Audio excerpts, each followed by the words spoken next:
This has been a wonderful workshop combining policymakers and practitioners and about early school leavers and what the contribution of and what can be done at the level of vocational education and training.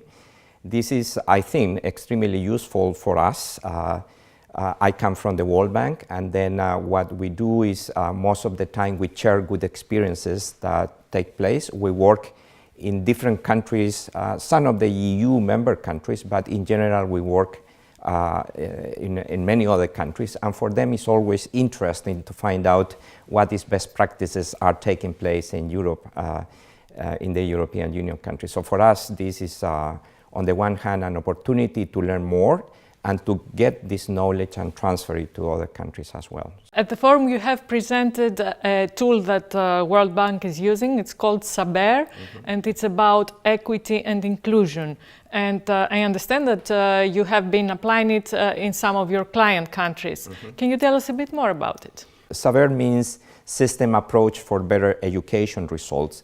And this is a tool the bank has a framework to assess all the education sector, and has 13 domains or areas, one of them being equity and inclusion, but we are much more general. We have one for early childhood education, we have another one for workforce development, education financing, autonomy and accountability, and so forth. So overall, the Saber in all the areas has been applied to over 130 countries around the world, and then we have about 170 country reports. Some countries do some of the different areas of Saber more than once, so that's why we get from 130 to 170, and then we have also done regional reports using this tool. Cedefop has presented a new toolkit for early leaving, tackling early leaving, which also provides an evaluation facility.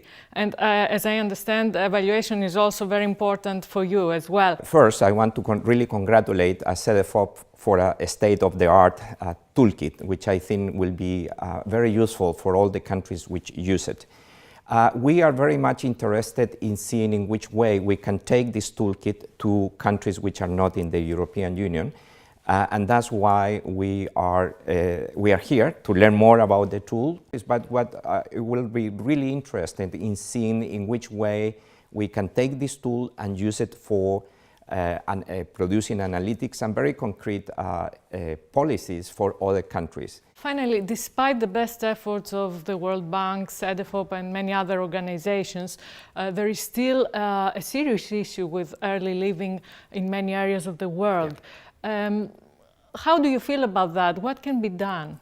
There are many reasons why people drop out from school and stay in that stage in which they are considered early school leavers. And the percentages which exist in different countries, of course, varies in different dimensions. So I think this is a very complex circumstance. We really need to act with all what we have to keep students at the school most of the time, but also it's very important to ensure that while they are in the school, they are learning, because specifically for vulnerable populations, which are usually the ones at risk, if they feel that they are not learning in school, then will be an additional reason why they might lose interest.